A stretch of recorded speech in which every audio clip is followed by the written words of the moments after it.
Baik, pertama pagi Bapak Ibu saudara sekalian yang saya hormati, Ibu Dr. Erna Ngala, MSI dan MTH sebagai Ketua STT Yerusalem Baru Manado bersama dengan semua jajaran untuk kepemimpinan STT dan dosen serta panitia penyelenggara webinar yang bertajuk Pendidikan Teologi pada Era New Normal. Sekali lagi saya menyampaikan terima kasih untuk penugasan ini. Saya tidak menyebut undangan ini, tapi penugasan dari Tuhan melalui pimpinan STT Yerusalem Baru Manado. Ini jangan bilang satu kehormatan, satu hal yang khusus untuk saya, karena memang mulanya saya mempertimbangkan banyak orang yang lebih mumpuni membahas topik ini. Juga memang topik ini tidak dibahas, kita sedang hadapi. Yang ketiga, saya yakin kalau hanya membagi pengetahuan, Bapak Ibu lebih banyak pengetahuan berkenaan dengan topik ini ketimbang saya. Namun karena saya ditugaskan, saya mempersiapkan khususnya beberapa waktu terakhir ini. Sekali lagi saya menyampaikan terima kasih kepada semua juga peserta, unsur-unsur pimpinan STT dan atau gereja yang ada di Indonesia, khususnya di Manado dan sekitarnya. Saya menyampaikan terima kasih. Baik, kita saya diberikan waktu sekitar 45 menit. Saya baru tahu kalau itu 45 menit karena saya mempersiapkan sekitar 1 jam, tapi saya obey 45 menit supaya terjadi interaksi. Baik, topik kita pendidikan teologi di era new normal. Saya awali dulu dengan pendahuluan yang melatar belakangi pembahasan topik ini.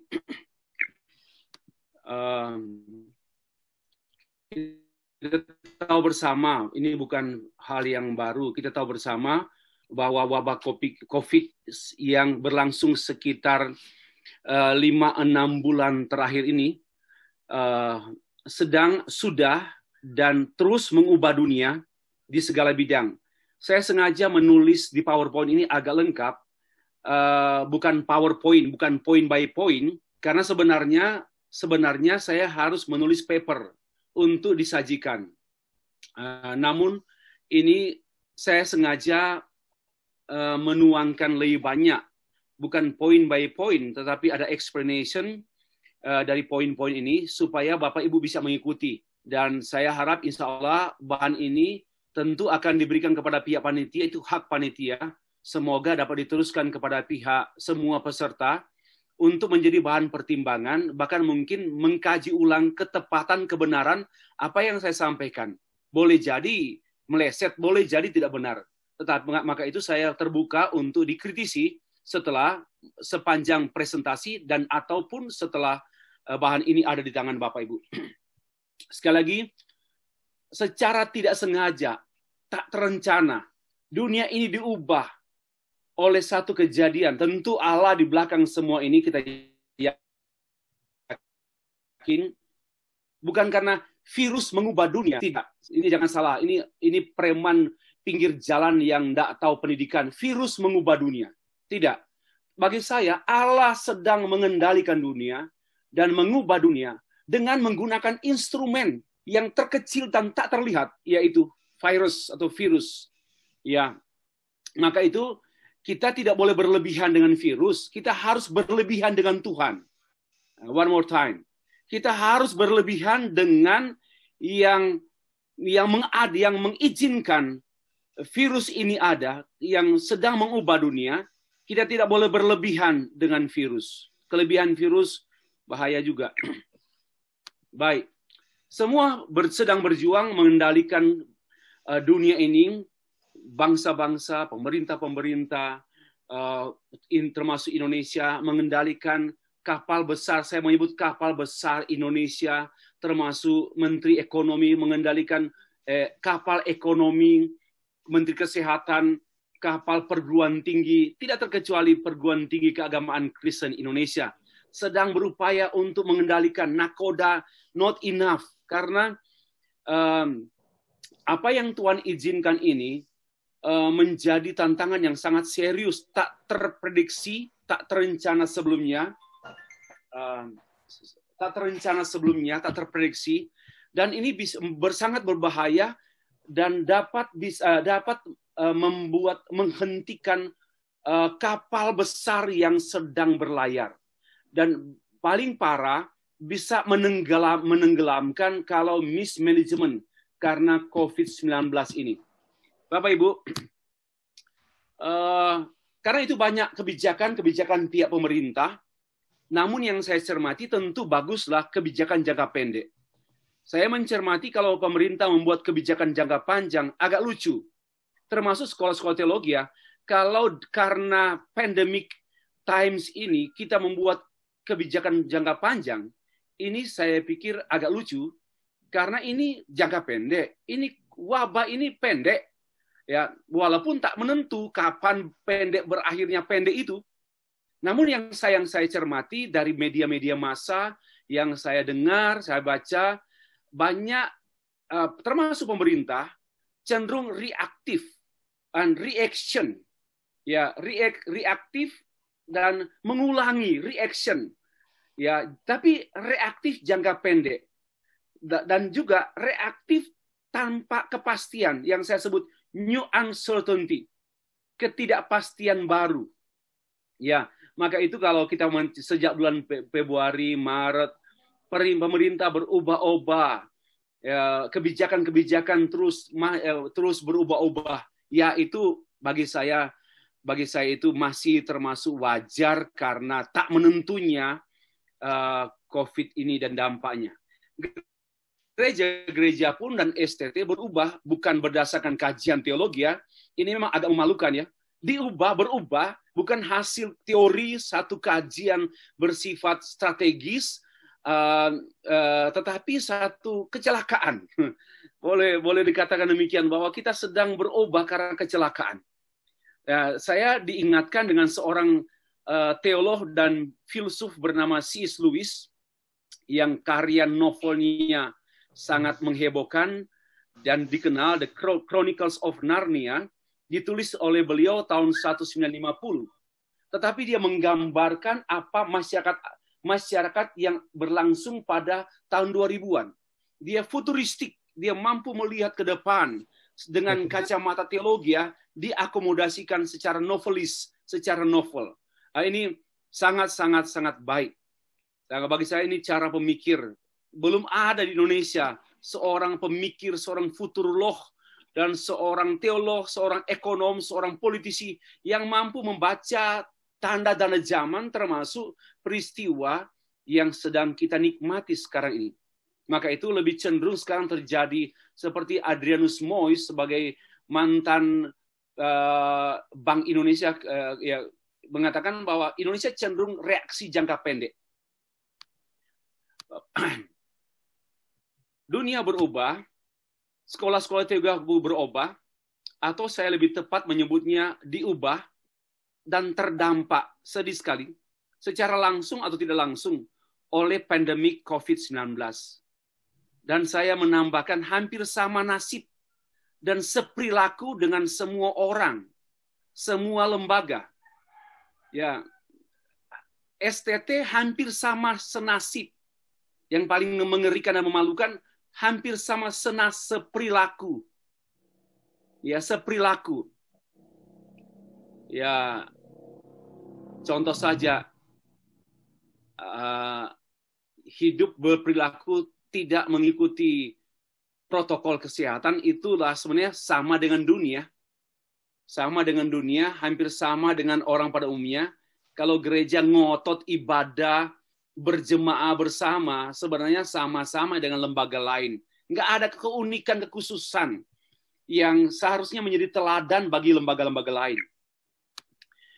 Yerusalem Baru, STT Yerusalem Baru, turut bereaksi positif terhadap COVID-19 dengan mengadakan webinar yang bertajuk pendidikan teologi di era new normal.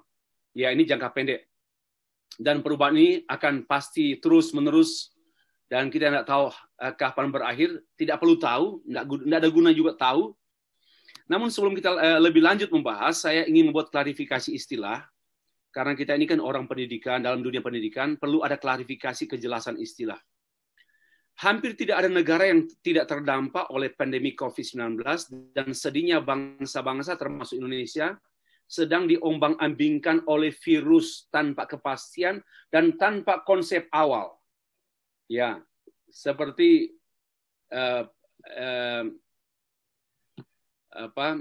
arahnya tidak jelas. Memang harus diakui dunia ini arahnya tidak jelas. Indonesia pun nggak jelas. Kita tidak tahu apa yang terjadi nanti dengan kebijakan-kebijakan selanjutnya. Syukur pemerintah tidak mengundang-undangkan COVID ini. Hanya kebijakan karena sifatnya kecelakaan dan sementara. Salah satu indikator munculnya istilah-istilah yang menurut saya istilah-istilah di pinggir jalan yang diadopsi, itu iklan-iklan yang diadopsi seperti berdamai dengan virus. Itu istilah yang cukup memopuler pada bulan Maret. Mari kita berdamai dengan virus. Lalu muncullah frase new normal. Dan masih banyak istilah yang bertebaran yang tidak muncul sebagai satu kajian, melainkan muncul dari hasil iklan. Bapak Ibu, frase new normal, ini klarifikasi istilah yang akhirnya diterima umum, padahal istilah itu adalah fotokopi istilah jargon bisnis secara baru, di mana tahun 2007-2008 para ekonom sangat tergoncang mengalami krisis moneter, dan mereka membuat satu terobosan yang mereka beri nama new normal. So, new normal artinya bisnis dengan cara baru, normal. Selama sebelum 2007-2008 sudah menjadi bisnis yang mereka jalani dan manajemeni dengan pola yang lama. Tiba-tiba karena krisis moneter, mereka mengubah dengan cara baru yang harus diikuti. Maka muncullah new normal. Saya memberi pendapat sebenarnya ketidakpatutan, nggak patut. New normal selain karena menyalahi tata bahasa. Dua kata sifat berturut-turut seperti new itu sifat, normal pun sifat. Sama dengan cantik manis, manis cantik. Ini tata bahasanya aneh. Tapi karena dia populer, maka orang mengkonsumsi keanehan karena kepopuleran. Apalagi sudah sempat disebut oleh presiden kita. Juga bukan hasil dari rumusan berdasarkan pandemi COVID. Ini sebenarnya agak memalukan karena kata new normal ini bukan hasil kajian, hasil kecelakaan. Dan istilah yang dipungut di pinggir jalan pun menjadi istilah yang dibawa di istana dan termasuk dibawa ke dunia-dunia kampus. Sorry to say that like that. Kita harus kritis. Dunia ini sedang melatah, hanya ikut-ikutan, dan yang sedihnya para akademisi dan pemerintah pun melatah. Padahal terkesan new normal ini frase yang menolak realistis. Nggak realistis. Bahwa wadah COVID-19 dengan akibatnya adalah hal yang tidak normal.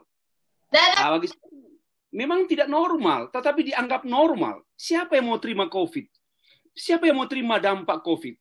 Dianggap sepertinya meremehkan realitas atau lari dari realitas. Ini bagi saya seperti opium.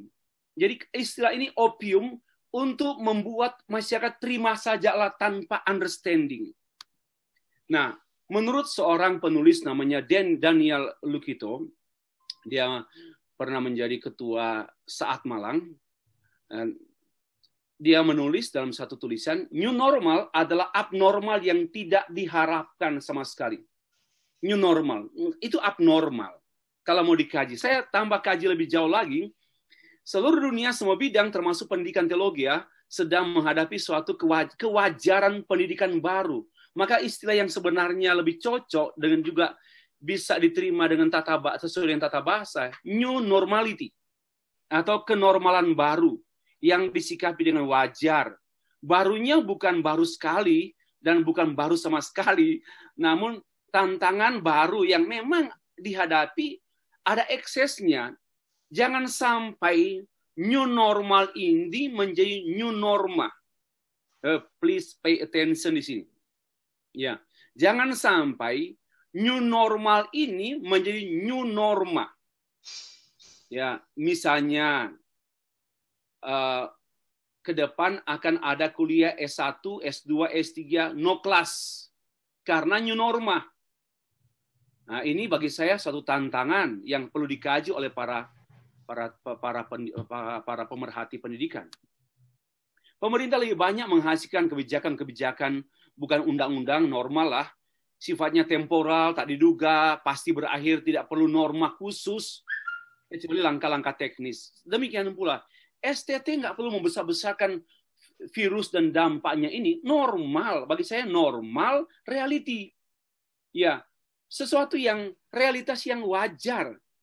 Ya, besok kita kepleset, jatuh, bangun lagi. Bukan hal yang spesial yang harus dijadikan dikeramatkan, tidak perlu.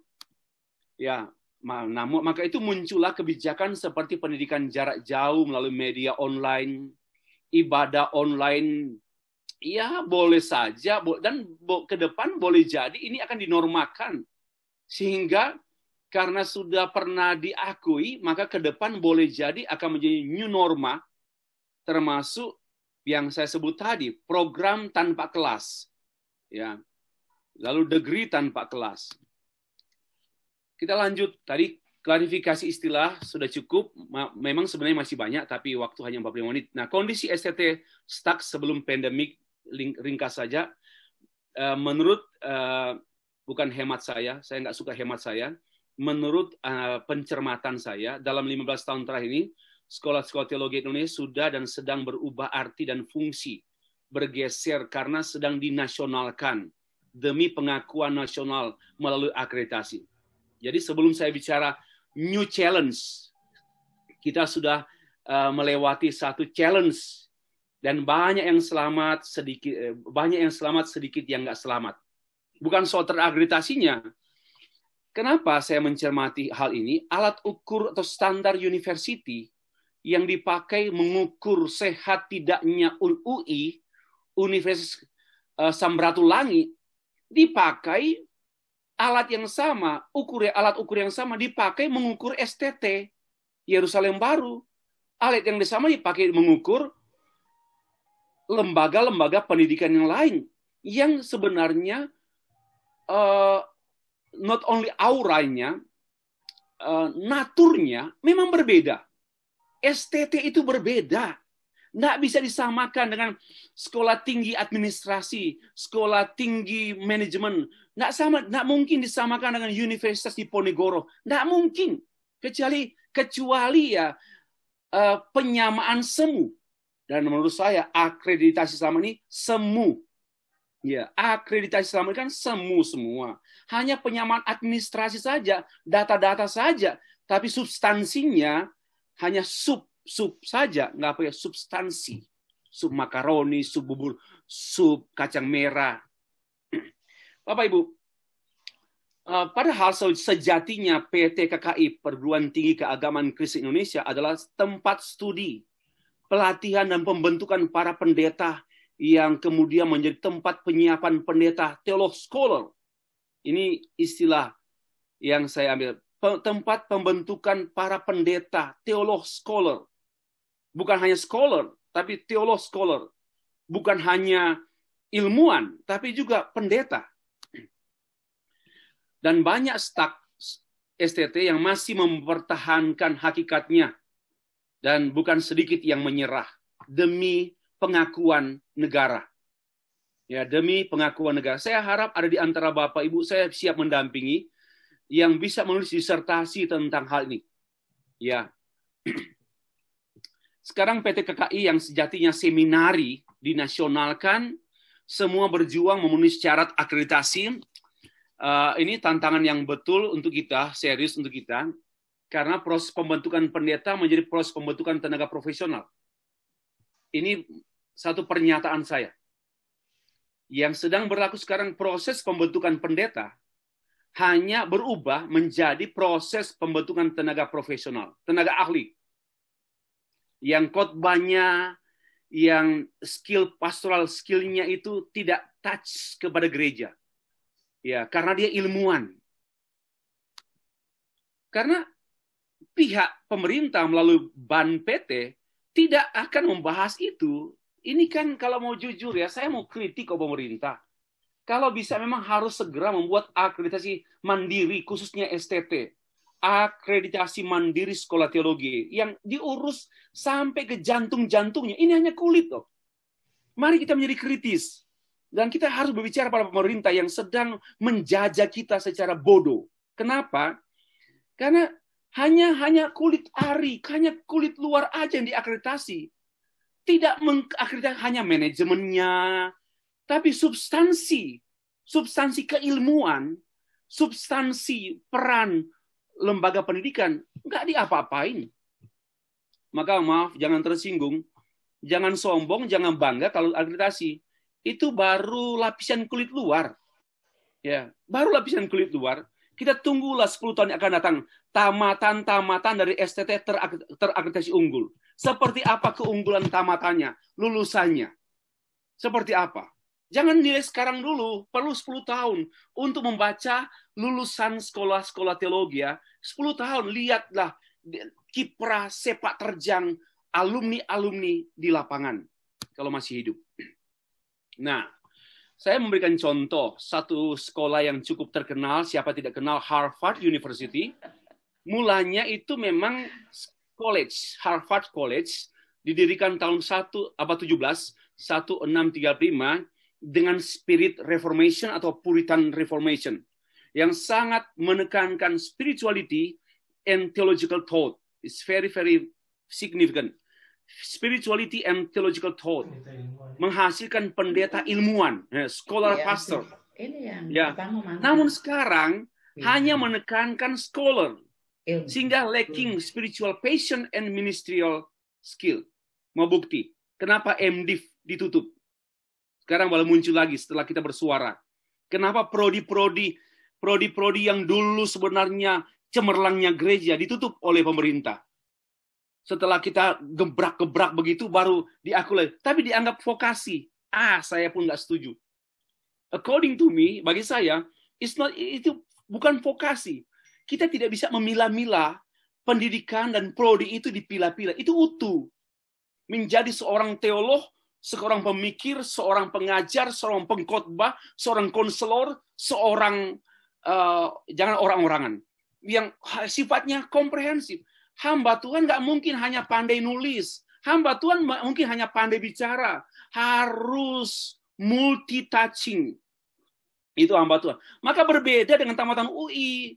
Berbeda dengan tamatan perguruan tinggi manapun. Kenapa sekarang disama-samakan dan bangga lagi akreditasi unggul? Mohon maaf, kamuflase.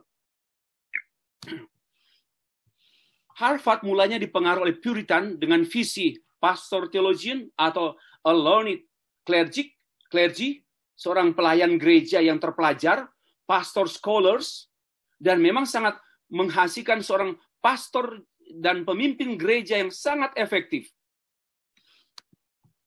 Pada masa itu, Harvard sangat terbuka dengan spiritualitas, kebangunan rohani, pekerjaan Roh Kudus, biblical principle, yang menghasilkan pengkhotbah, teolog, pastor, misionaris. Namun, karena peningkatan akademik dan mutu sekolah, kemudian Harvard menjadi university terkenal di dunia. Kalau Bapak Ibu masuk ke Harvard seperti ketemu orang yang sangat pandai. Tetapi waktu itu muncullah seorang pengkhotbah namanya George Whitefield yang mengkritik Harvard kehilangan power, kehilangan seminarinya, kehilangan jantungnya pembentukan para pastor scholar, para teolog scholar. Itu problem. Dan sekarang kita sedang mengalaminya. Karena standar akreditasi kemajuan zaman terjadilah dalam pemisahan antara head and heart. Ya, perpisahan antara pendidikan teologi dari gereja dan ministry. Jadi pendidikan teologi hanya murni terpisah dengan gereja. Akhirnya mereka menjadi anggota Association of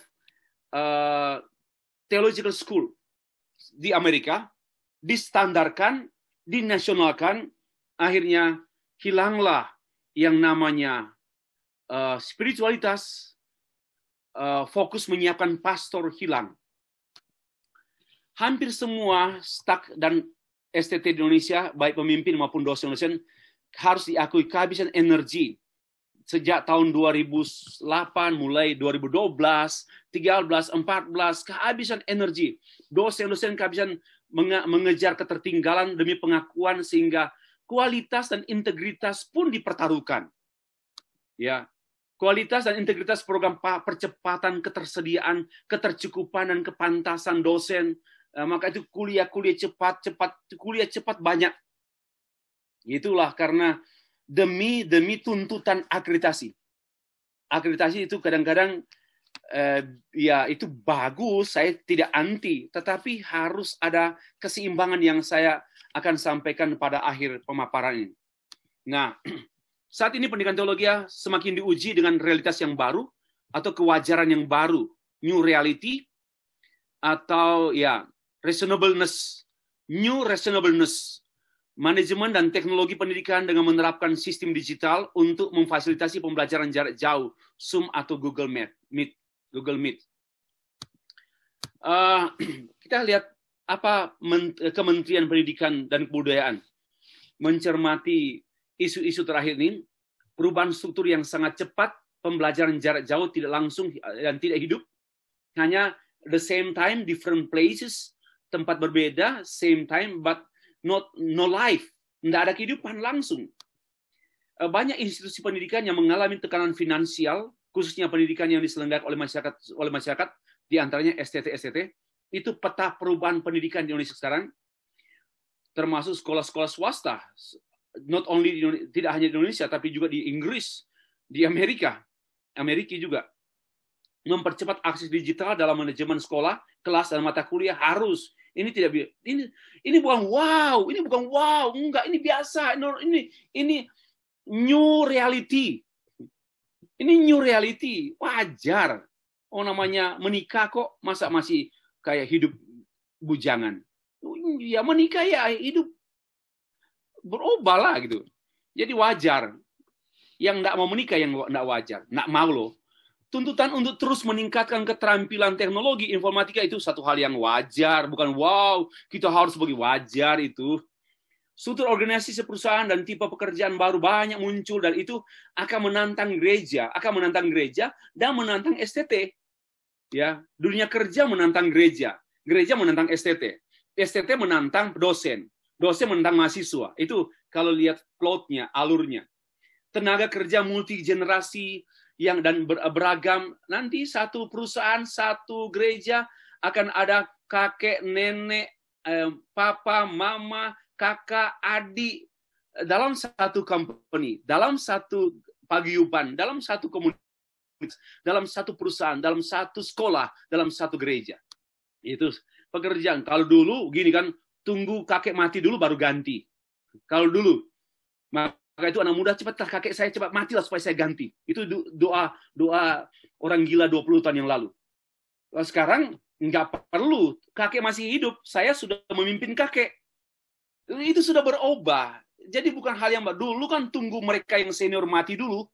Ya, kita berharap mereka serangan jantung dan kita ganti mereka. Sekarang nggak perlu ganti.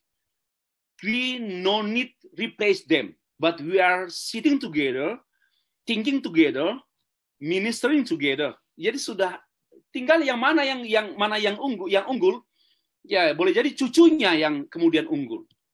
Begitu pula juga sekolah dosen-dosen, nggak ada lagi istilah dosen senior, memalukan sekali. Buang kata dosen senior. Yang ada kita kutip dosen unggul. Ya, nggak bergantung pada kesenioritasan. Maka mohon maaf kalau gajinya lebih tinggi cucunya karena keunggulannya. Nanti ke depan, ke depan yang akan menjadi kepala sekolah adalah guru yang unggul. Bukan lagi karena kesenioritasan dan sebagainya. Oke. Digital oke, lewat saja. Nanti saya share nih. Masifnya akses, oke, lewat. Nah, kemampuan memecahkan masalah dan kognitif sosial akan menjadi semakin penting Coba lihat beragamnya. Kognitif yang diperlukan nanti hanya 15%, sistem berpikir 17%, yang sangat kuat itu pemecahan masalah. Nah, ini pun diperlukan di STT. Jangan hanya ahli Yunani, tapi nggak bisa memecahkan masalah gereja. Ahli Ibrani, ahli dogmatika, ahli. Nah, tidak bisa. Jadi teologi itu harus menjadi ilmu yang memberi solusi yang real. Ya, maka itu ilmu terapan semakin subur. Ilmu terapan education, pastoral, counseling, misi, leadership akan semakin subur. Tetapi hati-hati juga, jangan sampai ilmu terapan ini nggak ada teologi lain lagi. Tinggal menerapkan apa? Akhirnya, mohon maaf, Pak sama aja dengan Pak Universitas Samratulangi. Pak Universitas nggak ada lagi kehilangan jantungnya. Nah, itu hati-hati juga. Ini yang saya bilang. Masalahnya, pekerjaan hamba Tuhan adalah pengelolaan umat melalui firman Tuhan. Sehingga kalau kita tidak mengelola sekolah, kelas, mata kuliah dengan memperhatikan komposisi presentasi ini, atau hanya memutlakkan ini yang diterapkan secara umum di sains, lalu kita terapkan di sekolah teologi tanpa cermat, saya pikir kita akan mengalami kesulitan dan bahkan gangguan. Sistem pendidikan Indonesia akan berubah karena perubahan ekonomi, budget pun semakin susah, sosiokultural dan demografi Indonesia akan berubah, dan pasar kerja tadi saya singgung termasuk berdampak pada gereja dan gerejawi akan berubah dan mengubah pendidikan. Saya punya keyakinan pendidikan sekarang ke depan akan berubah terus. Ya, apalagi dipimpin oleh seorang pemimpin yang belum akrab dengan filosofi pendidikan, lebih akrab dengan teknis-teknis pendidikan. Yang sedang dan terus terjadi apa? Lemahnya pendidikan vokasi. Sarjana, maka itu banyak sarjana jobless. Banyak sarjana nggak bisa khotbah. Banyak sarjana teologi nggak bisa ngajar. Nggak bisa doa juga. Nggak bisa doa. Bawa terus catatan. Salah-salah lagi. Sudah lihat catatan, salah-salah lagi. Karena apa? Mengejar itulah tantangan kalau kita menerapkan e-learning. Ya, skill-nya hilang. Ini tantangan. Nah, kesenjangan fasilitas antara Jawa dan daerah lain di Indonesia semakin luas. Data dari Kemendikbud 40% ya tanpa akses internet. Sekarang kita mau apa? Jadi pemerintah kita wajib menginternetkan semua anak-anak didik. Ya, kurangilah dana politik. Harus ke dana pendidikan. Saya sudah lama mendengungkan ini. Seharusnya APBN untuk bidang pendidikan jangan 20%. 20% pun itu omong kosong. Dipakai juga untuk pendidikan polisi, ABRI, PNS, dan sebagainya. Harusnya betul 20% yang betul murni pendidikan dasar dan menengah dan tinggi. Dan itu 20% pun sangat kecil. Maka itu memang menyedihkan bangsa kita. Nggak tahu, biarpun sudah akan merosot lagi nih. Kesenjangan kualitas pendidikan dan SDM antara Pulau Jawa dan daerah lainnya di Indonesia semakin lebar. Ya, di Jawa pendidikan akan semakin menari-nari, dan di luar Pulau Jawa pendidikan akan terus terbatas. Kampus Merdeka terfasilitasi oleh kondisi COVID. Itu yang sedang terjadi sekarang. Sekarang prediksi yang akan terjadi ini hasil analisis saya. Pandemik pada perguruan tinggi keagamaan Kristen Indonesia. Ini bersyarat. Saya mengemukakannya dalam bahasa bersyarat. Akreditasi PT KKI, Perguruan Tinggi Keagamaan Kristen Indonesia, adalah suatu kemajuan apabila, saya nggak anti akreditasi, ya, adalah kemajuan apabila, namun kemunduran apabila, apalagi muncul new normal, lalu yang lalu dianggap yang lama nggak normal. Itu kan langsung berpikir begitu. Yang lama tidak normal, sekarang new normal. Tidak bisa kita membuang yang lama. Yerusalem baru, Manado ini mempunyai keunikan yang tidak ada pada STT lain, yang tidak ada pada UI, Universitas Diponegoro. Dan keunikan itu jangan disembunyikan karena akreditasi. Itu contoh-contohnya. Tapi sekarang banyak STT menyembunyikan.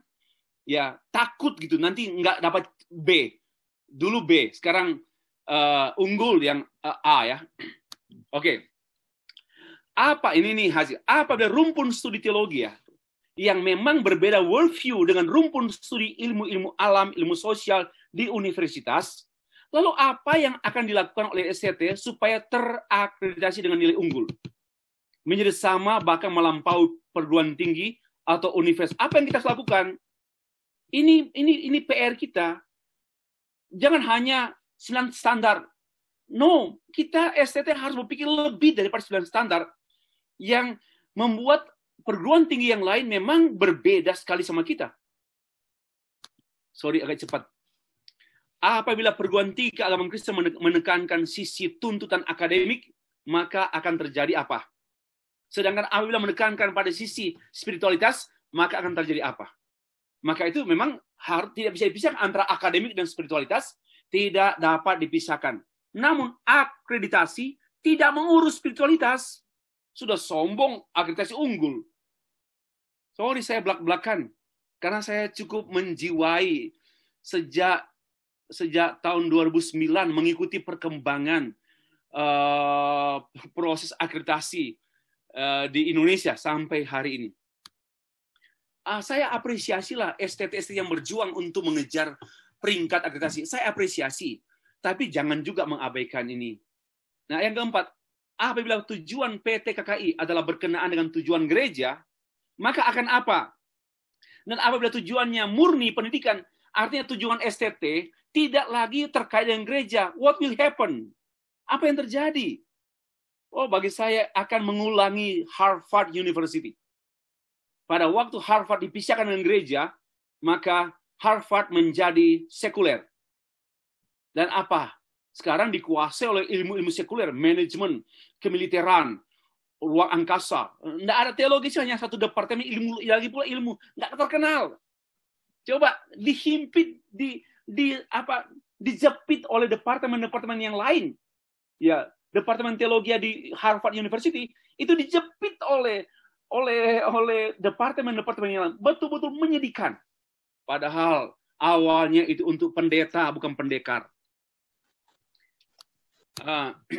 Apabila PT KKI meninggalkan kesejatiannya sebagai seminari, maka lulusannya tidak pakai yang adalah apa? Apa yang terjadi?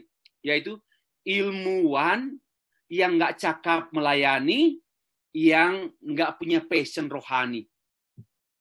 Tapi sebaliknya juga, kalau mengabaikan skolastik, lulusannya apa? Mohon maaf, diatur oleh jemaat. Kenapa? Nggak bisa, nggak cerdas gitu loh. Nggak, ya, dan sebagainya lah, Bapak Ibu tahu, susah mengungkapkan, nanti tersinggung.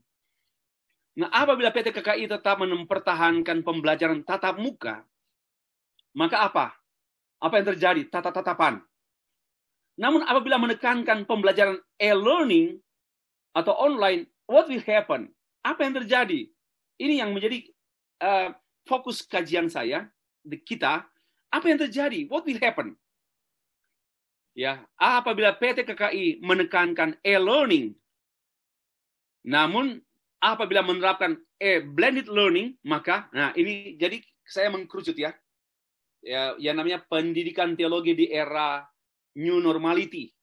Saya menyebutnya new normality karena nggak cocok ya new normal. Biarpun presiden sudah ngomong itu ya, salah lah. New normality atau new reality, new lifestyle juga tentu.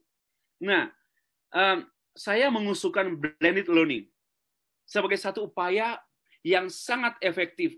Beberapa waktu yang lalu dengan Pak Dirjen juga, memang ya dia bilang tidak ada cara lain, Pak Stevi, kita harus menerapkan blended learning. Nah, tetapi sebelum kita membahas lebih jauh tentang blended learning, saya mau memberikan catatan singkat. Akibat pendidikan jarak jauh online, akan ada kemudahan dan kedangkalan.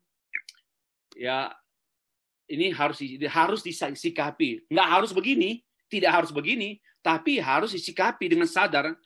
Akan muncul pragmatisme yang semakin menguat dan idealisme semakin menipis. Ya. Lalu how semakin penting daripada why. Ini penting. How semakin penting daripada why. Lalu self-autonomous learning mengganti interdependency. Ini hati-hati.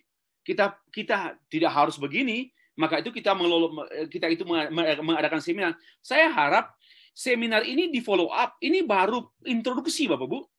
Harus di follow up oleh masing-masing kita guru, atau mungkin ada percakapan internal di STT, atau minta ahli blended learning, undang dia bicara juga. Harus, ini hanya pengantar. Saya berani karena saya pengantar. Tetapi kalau mau bicara lebih jauh, ada ahli-ahlinya. Nah, nanti autonomous, kemandirian pribadi, egosentrisnya, selfie. Nah, si selfie Lumintang, selfie Rondonuwu, dan selfie yang lain. Ya, mengganti interdependensi. Akhirnya saling ketergantungan, saling menolong, saling makan, saling traktir, saling traktor, hilang. Itu problem. Akhirnya muncullah pemimpin gereja yang self-autonomous. Parah betul. Lalu penggantian pedagogi dan teknologi. Hati-hati. Sehebat-hebatnya engkau berteknologi, jangan mengubah pedagogikmu. Jangan depend on teknologi. Saya lengkap sekali. Semua serba touch. Semua serba touch. Tetapi ilmu pedagoginya, praktek pedagoginya miskin. Ini krisis online learning. Ya, one more time. This is the crisis. Ya, krisis online learning. Karena depend on jaringan, depend on the screen, and semua instrumen teknologi. But skill or knowledge of pedagogi dari guru, dari dosen, dan pedagogic skillnya hilang, diganti oleh teknologi. Tidak bisa, bagi saya tidak bisa. Ini PR besar kita. Harus tekankan di perguruan tinggi. Yang tertentu sedang diganti dengan yang tidak tentu. Sekarang sedang ini ya, kita sadarlah ini kita sedang diganti, sedang menghadapi hal-hal yang tidak tertentu dan tidak menentu. Ya, pembentukan rohani, karakter, mentalitas semakin sulit terfasilitasi karena jarak jauh. Tapi bukan berarti nggak boleh, harus. Mari ciptakan. Ya, mari ciptakan. Okay, we have no more class today this semester, but we have to create. To create apa? Bagaimana memfasilitasi peserta didik kita benar-benar tetap mengalami spiritual atmosphere, formation, character building, mentality. Ya, kitalah yang jangan membiarkan pada nasib jarak jauh. Ya. Dan mahasiswa yang cacat seperti tuli dan buta, semakin buta dan semakin tuli pada semester ini. Kalau bisa ada sarjana pendidikan tulis ini, pemerintah harusnya menciptakan media pembelajaran untuk mereka sesama kita yang tuli dan buta. Karena mereka tidak mungkin online. On tuh. Tidak bisa dibiarkan. Ya, mereka itu mama saya, papa saya, kakak saya, adik saya, tante saya. Sayang sekali. Nah, ada solusi kita, blended learning. Pendidikan teologi di era new reality. Ya, pengertian blended learning sudah Bapak Ibu tahu lah. Ini bukan hal yang baru. Tapi memang belum akrab oleh banyak penyelenggara pendidikan, termasuk dosen. Pengertian blended learning itu sintesis, atau saya lebih tepat menggunakan sinergis pembelajaran online, tatap muka, ya, dan kehidupan nyata. Dan disinilah sebenarnya kampus merdeka dan mahasiswa merdeka. Ya, selama ini saya hanya online. Saya lebih banyak online, tapi belum ke blended. Online tidak semua yang namanya online itu blended. Tetapi di dalam blended itu ada online. But online is one only, not one and only. Ya, itu penting dicermati. Dan kita mari menciptakan pembelajaran dengan mengemas antara tetap ada tatap muka, entah secara personal dengan guru, dengan dosen, atau berjemaah bersama kelas, ya apalagi tidak mungkin semester ini kita pakai protokol lah. Kalau andai kata apa, ruangan besar sekian persen yang hadir dengan menggunakan protokol, itu sangat mungkin. Tapi itu hanya mungkin sekitar 25%. Tapi yang online boleh dikata 40%. Lalu sisanya kehidupan. Ya, itu namanya blended learning yang sudah populer. Mengatasi blended learning ini mengatasi kekurangan kegiatan belajar di kelas. Apa yang kurang di kelas yang terjadi selama berabad-abad? Materi terbatas, bergantung guru, waktu terbatas. Ya kan, di kelas itu kan materi terbatas, bergantung guru. Apalagi? Ya waktu pun kuliah 2 jam. Apalagi yang terbatas? Banyak keterbatasan dalam kelas yang diharapkan akan ditolong oleh blended learning melalui online yang di rumah juga apa yang pendidikan di rumah apa yang terbatas? Ya keterbatasan orang tua sebagai pendamping, keterbatasan fasilitas itu di rumah, keterbatasan waktu juga di rumah. Lalu online, apa yang terbatas di online? Ya, dia banyak keunggulan juga, tapi di kelas juga ada keunggulan. Tapi saya mau mengatakan tentang kekurangan atau keterbatasan online itu apa? Ya itu interaksinya terbatas. Ya, interaksi terbatas. Juga online itu terbatas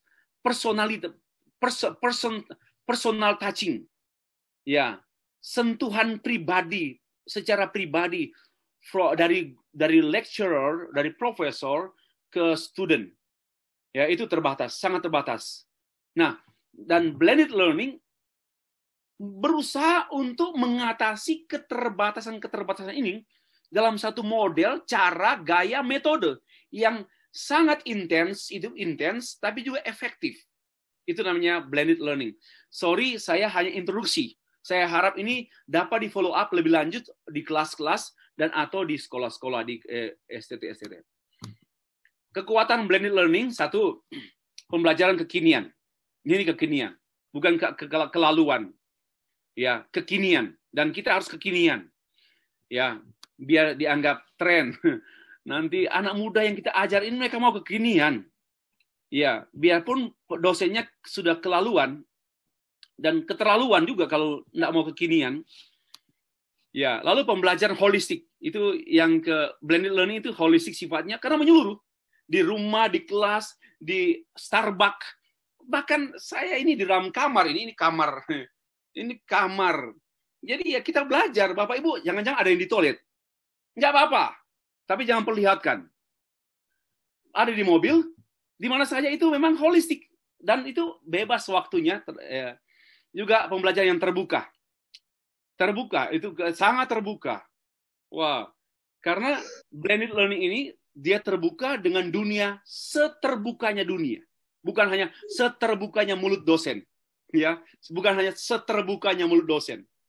Lalu yang keempat, pembelajaran yang lebih memperkaya.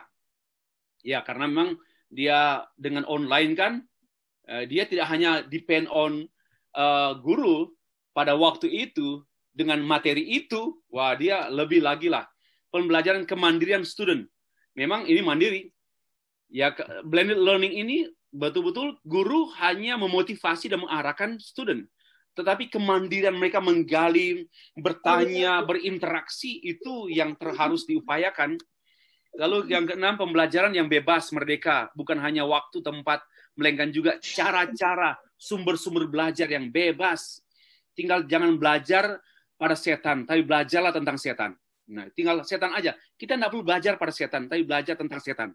Hanya itu aja yang kita nggak. Tapi yang lain boleh. Saya bercanda, jangan begitu. Saya tahu orang Manado itu, ya begitulah. Oke. Yang ketujuh, pembelajaran yang kreatif dan inovatif. Karena memang dia terbuka, maka dia kreatif. Holistik dan kekinian, maka dia kreatif, inovatif. Oke ya. Itu keunggulan, pembelajaran transformatif, berubah terus. Bapak Ibu, kalau Bapak Ibu menyelenggarakan blended learning, dosen-dosen yang materinya dipakai ulang, akan ditertawakan oleh mahasiswa. Karena nggak ada transformasi pembelajaran, nggak ada transformasi materi juga. Harus renew terus. Kenapa? Jangan-jangan mahasiswa mempunyai 100% materi, enggak ada 100%, 80% materi, dosennya hanya 60%. Biarpun kamu kuliah doktor 7-10, nothing. Ya, hendaknya transformatif. Itu blended learning, transformative learning. Lalu yang ke-9, pembelajaran yang lebih murah.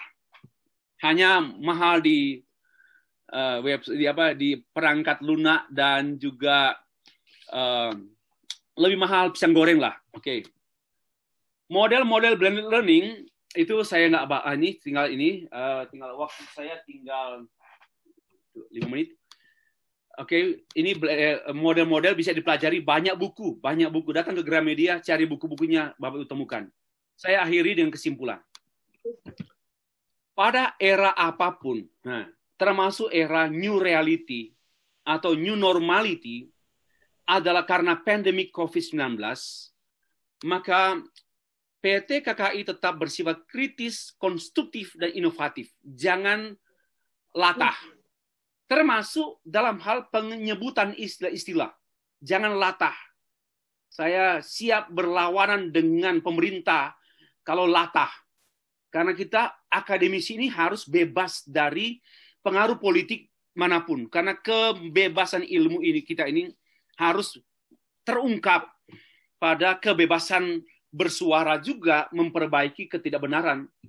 Termasuk model-model pembelajaran harus kritis, harus konstruktif, dan harus terus menemukan. Jangan pernah berhenti, hanya karena berhentinya COVID-19. Yang kedua, new reality menuntut new attitude. Tapi tanpa membuang jati diri yang ada pada masing-masing STT, yang ada pada masing-masing materi kuliah, yaitu kebenaran kekal. Ya, kebenaran kekal yang tidak boleh diganti, diubah, atau disembunyikan karena tuntutan akreditasi. Hati-hati, dosa itu. Yang ketiga, itu dosa pada pendiri STT loh. Dan dosa kepada yang mempunyai STT. Janganlah rubah. Silakan meningkatkan STT di mata pemerintah. Tapi jangan merubah jantung STT menjadi jantung universitas. Jangan mengubah jantung STT yang theological heart berubah menjadi scientific heart totally. Itu kejahatan dosen dan kejahatan pemimpin-pemimpin STT yang demi popularitas dan demi pengakuan. Bertobatlah. Kita masih ada generasi berikut tuh. Saya sebenarnya berpikir sedang akan merancang sekolah yang melawan pemerintah. Ya, melawan bukan berarti bermusuhan. Artinya menawar kamar baru, rumah baru. Ini kan rumah bersama. Di bawah semua ada fisika, kimia, manajemen, administrasi, PL, PB. Itu aneh. Itu kan hanya, ya oke lah, sakit hati saya bertahun-tahun. Ketiga. Kalau andai kata terjadi akreditasi, ya kulit. Yang ketiga. Holistic education, tatap muka online, scholar skill, theologian minister, spiritual academic, firman Allah, dan ini firman dan kuasa Allah. Ini penting, firman dan kuasa Allah. Ini kesimpulan. Lalu saya tutup dengan membaca Alkitab saja. Kisah Rasul pasal 19 ayat 8, jangan pakai saja, membaca Alkitab. Jangan pakai saja. Dengan membaca Alkitab saja. Nah, dengan membaca Alkitab, bagian Kisah Rasul pasal 19 ayat 8 sampai 12. Kita dosen harus ngomongnya harus hati-hati, jangan salah-salah. Ayat 8. Selama 3 bulan Paulus mengunjungi rumah ibadah itu dan mengajar dengan berani. Ya, mengajar dengan berani. Mengapa berani? Karena memang mempunyai keyakinan. Karena pasti. Mana kalau di sains berani, hari ini teorinya amin, besok amblas. Tapi kita firman Tuhan tak berubah, maka harus berani. Termasuk berani menyuarakan yang new normal, yang abnormal itu. Harusnya new reality or new normality. Ya, harus berani. Dan akan berani nampak pada khotbah-khotbah yang kita yang berani. Lalu oleh pemberitaannya, ia berusaha meyakinkan mereka tentang kerajaan Allah. Ini absolute message, more than any knowledge. Kita ini pengajar kingdom of God. Bukan pengajar fisika, kimia, matematika. Terlalu kecil itu. Ya, mari mindset kita harus diingatkan kembali. Kita ini pengajar kerajaan Allah. Jangan lupa, jangan sombong kalau sudah akreditasi. Tapi kehilangan pengajaran utama, Yesus Kristus adalah kerajaan Allah. Dan inti kerajaan Allah yaitu Injil. Inti kerajaan Allah Injil. Tetapi ada yang mengubah kerajaan Allah menjadi politik. Hanya Injil. Maka itu STT tidak boleh kehilangan Injil.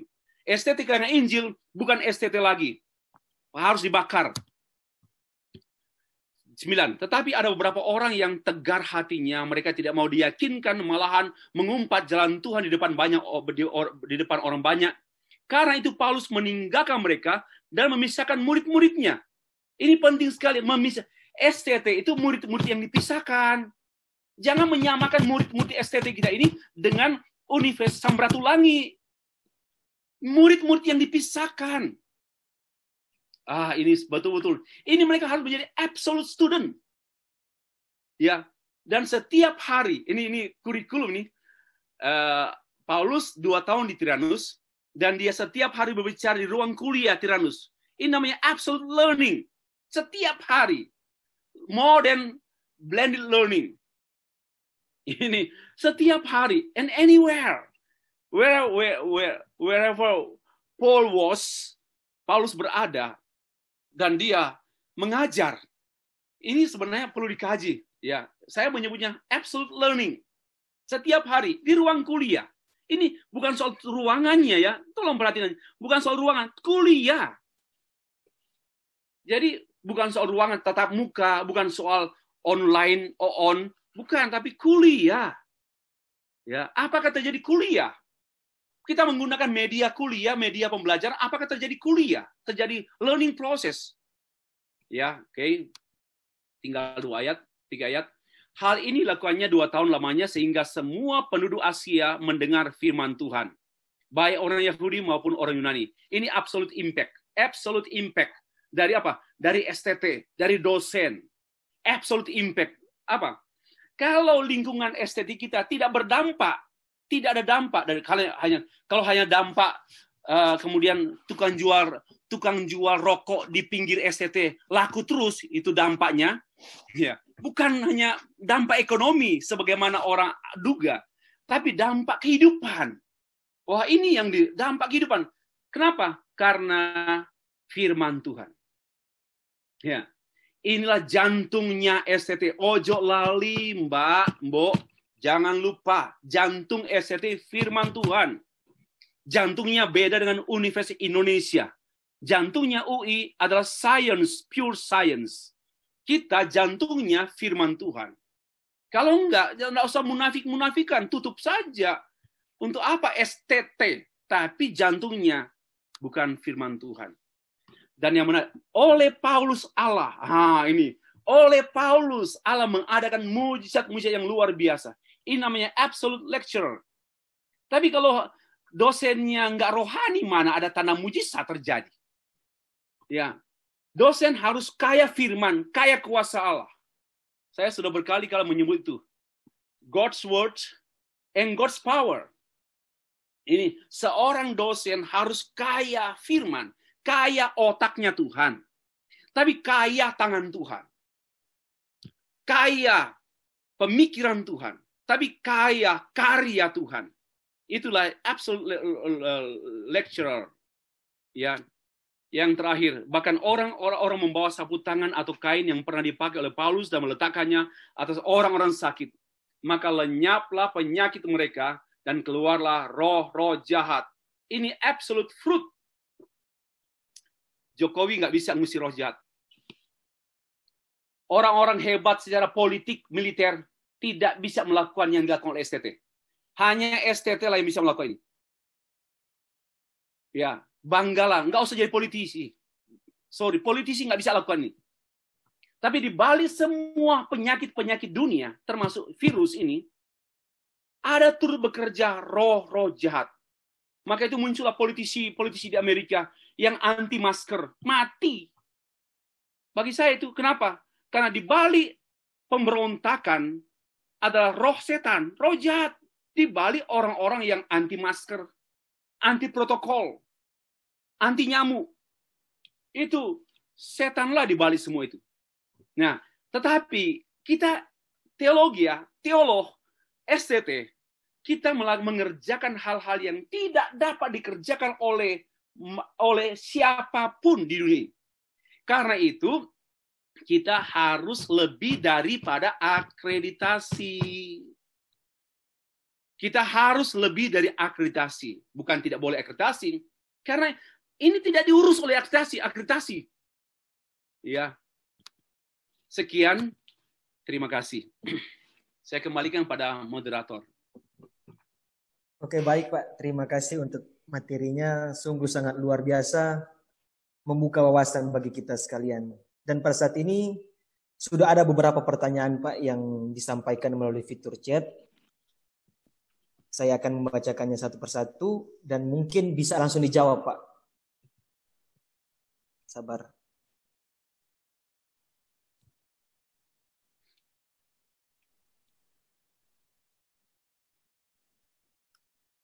Ya, ini ada yang bertanya Pak dari Bapak Kak Ibu Darmianus Harefa.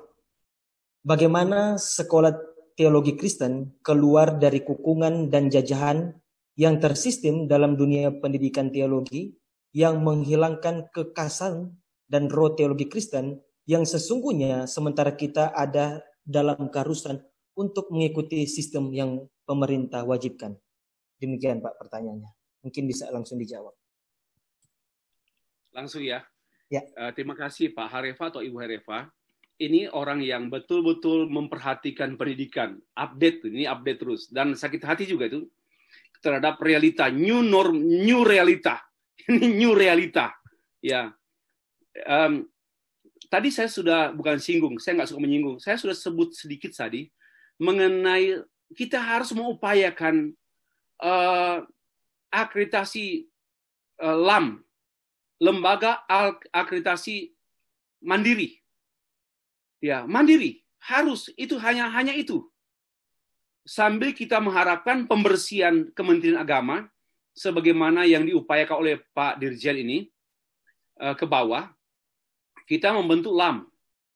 Ini sudah menjadi percakapan kami di BMPT KKI mengupayakan LAM. Karena kalau kita nempel terus, apalagi dengan UIN, Universitas Islam Negeri, lalu juga dengan Ban PT, di mana Ban PT mengerjakan, ya kita apresiasi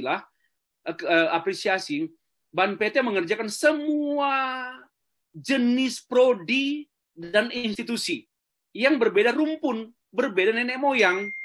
Nah, ini perlu membentuk yang namanya lembaga akreditasi mandiri. Ya, itu ya. Terima kasih Pak atau Ibu Harefa. Saya pikir ini yang kita harus perjuangkan. Ini yang harus kita perjuangkan, membentuk. Kalau tidak, ya minta maaf akan jadi seperti itu terus. Karena kita akreditasi yang terjadi tidak sampai pada jantung. Hanya kulit luar, lagi pula hanya pandai main data. Yang penting jangan copy ya. Itu aja. Sebut ada bukti di lapangan. Tulis ada bukti. Hanya itu. Sebegitu kan namanya quality sekolah. Wow, saya pikir saya terbangun saya. Tak benar lah itu. Tetapi kalau ada, karena juga tidak bisa disalahkan, karena mereka general. Semua mereka urus. Ya, ada baiknya supaya lebih mendalam dan terlepas dari tadi, jangan sampai hilang jantung atau keunikan masing-masing, keunikan Pak STT dan masing-masing STT, ya perlu ada lembaga akreditasi mandiri. Ini sudah harga mati. Kalau enggak, matilah. Baik, terima kasih dari saya. Oke, baik Pak. Ada pertanyaan juga ini dari Ibu atau Bapak Kresia Sihaan. Shalom, saya bertanya bagaimana pendapat Bapak mengenai mahasiswa teologi yang kuliah online, contohnya memakai Zoom, dan sementara kan kita tidak hanya butuh ilmu teologi, tapi butuh yang namanya pembentukan karakter yang bisa dicontohkan dari dosen-dosen. Dan butuh juga yang namanya ibadah bersama dan berproses bersama. Contoh berproses di asrama kan itu harus secara langsung. Nah, bagaimana itu ya Pak? Terima kasih. Langsung saja Pak, Ya, atau langsung kita saja Pak. kumpul. Tadi pun saya sudah mengatakan bahwa online itu salah satu dari, dan kita semestinya saya mengusulkan tetap yang bukan mengusulkan ya. Sebenarnya Bapak Ibu sudah tahu juga yang namanya blended learning. Itu memadukan, tetap ada. Nanti kan begini, andai kata Januari kita sudah berubah atau mungkin tahun 2021, 2022 kan tidak selamanya wabah ini ya, ini kan temporal. Ya, maka kita harus kembali kepada natur seminari. Ini pertanyaan Pak Sihan atau Ibu Sihan. Ini yang saya tadi bahas, natur seminari.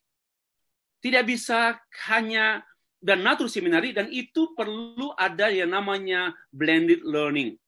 Memadukan tiga hal secara sinergis antara tatap muka, ya perlu ada tatap muka, perlu ada ibadah, perlu ada living together. Ini sebenarnya bertentangan dengan visi misi UNESCO, ya, Badan Lembaga Pendidikan Dunia.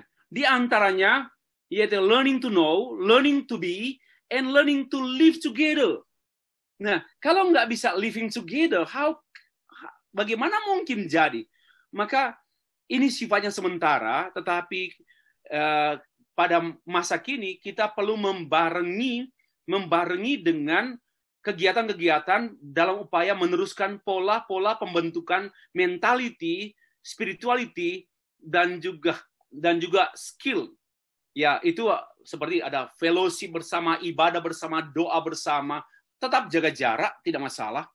Tapi kebersamaan itulah yang namanya koinonia, salah satu urat nadi gereja, koinonia, itu tidak bisa dihapus dengan kebijakan-kebijakan sekarang. Nah, saya pikir itu masukan dari saya, holistic education melalui blended learning, itu solusi sekarang ini yang kemungkinan masa-masa kadang akan muncul lagi yang lebih efektif. Demikian dari saya. Terima kasih. Oke Pak, ada juga yang dari Bapak Heri. Ini berkenaan mungkin dengan Kampus Merdeka. Apakah pemerintah juga harus mengharuskan seluruh STT dan IAKN se-Indonesia untuk menerapkan sistem Kampus Merdeka yang terus digaungkan oleh Kemendikbud melalui LLDikti akhir-akhir ini? Bagaimana pendapat Bapak mengenai sistem belajar tersebut? Demikian Pak. Pertama ya, sebenarnya terlambat. Kampus Merdeka itu sudah naturnya gitu. Mari berpikir kritis. Kampus itu memang harus merdeka. Student itu harus merdeka. Mengapa selama ini tidak merdeka? Karena kolonialisasi yang diwariskan oleh bangsa-bangsa penjajah, termasuk penjajahan edukasi. Ya, katanya pokoknya guru itu 10, siswa itu 9, di bawah itu kan penjajahan. Itu contoh konkret bahwa penjajahan selama ini. Nah, sebenarnya nggak perlu dipaksa. Masing-masing STT, masing-masing guru, dosen sudah harus memerdekakan siswa dan memerdekakan kampus, memerdekakan kelas. Ya, hanya memang ya itu kagetlah kita karena menteri baru, semua baru. Sebenarnya itu ada dosen-dosen ideal di kampus-kampus di Indonesia yang sebenarnya mereka diam-diam saja. Nah, mereka tertawa sinis lah dengan penyelenggaraan pendidikan yang berlaku selama ini. Hanya mereka tidak punya suara. Termasuk saya, kampus merdeka, kelas merdeka, student merdeka itu normal. Itu normal. Dan itu bukan satu hal yang harus diharuskan. Pemerintah nggak boleh mengharuskan. Nggak normal pemerintah. Mengfasilitasi, tapi mengharuskan nggak ada fasilitas, lucu juga pemerintah ini. Kita berani ngomong, apalagi di Manado. Bagaimana mungkin masuk kali surat kabar itu supaya gubernur kupingnya agak panas sedikit. Oh, ada teolog hebat di Manado ini, makanya kelapa terus, tapi teolog hebat perlu dipertimbangkan gitu loh. Jangan yes man. Saya terus terang, I don't care. Dimanapun saya bicara, maka itu saya nggak laku. Terlalu kasar soalnya. Oke, jadi Pak Heri, bagi saya tidak perlu pemerintah mengeluarkan keputusan, peraturan, undang-undang, dan sebagainya. Justru kita menyambutnya kembali kepada jati dirinya satu dosen, seorang dosen, satu STT, satu perguruan tinggi yang memang harus merdeka. Hanya memang juga diakui belum dikaji secara komprehensif. Belum dikaji sehingga tidak keluar satu panduan berjumlah 120 halaman disebarkan ke seluruh lembaga pendidikan. Inilah yang namanya kampus merdeka. Ya lebih banyak konsep-konsep lah. Banyak konsep. Itu ganti menteri hilang. Itu kesedihan bang. Jadilah menteri. Saya tidak mau jadi menteri sih. Jadi hamba Tuhan ya repot mau jadi menteri. Dan hamba Tuhan sudah tidak ada waktu untuk yang lain. Masih banyak tugas mulia. Oke. Jadi marilah kita memulai pada kampus merdeka, kelas merdeka, student merdeka. Oke Pak, intermezzo sedikit ada yang menuliskan seperti ini. Belum pernah ada narasumber seperti Bapak kita ini mengungkapkan realita. Ini perlu diteruskan. Ada juga pertanyaan Pak, seperti apa rancangan STT yang ada pada pikiran Bapak? Apakah bisa direalisasikan di Indonesia dalam 5 tahun ke depan? Saya terus terang, sebenarnya berat ya. Kita kan harus realistis juga. Harus new reality. Karena budaya di Indonesia ini berat. Bagi saya, budaya lebih kuat dari agama loh. Jangan lupa itu. Budaya di Indonesia lebih kuat dari agama. Maka agama manapun kandas dengan budaya budaya korupsi, budaya malas, budaya apapun. Nah, termasuk budaya di lingkungan Kementerian Agama, Ditjen Dimas Kristen. Ya, saya harap mereka ada di sinilah. Walaupun mungkin tidak tersentuh juga. Karena namanya budaya. Nah, Pak Dirjen sebenarnya sudah membuat satu terobosan lah. Dengan upaya-upaya yang dia sedang kerjakan, saya agak tahu sedikit ya. Harapan, saya tidak bisa menjawab pertanyaan ini, tapi ada harapan lah. Karena itu begini, saya sebenarnya mau mendirikan STT yang mau melawan pemerintah. Itu caranya mungkin, Pak. Mau melawan pemerintah, bukan mau melawan secara apa.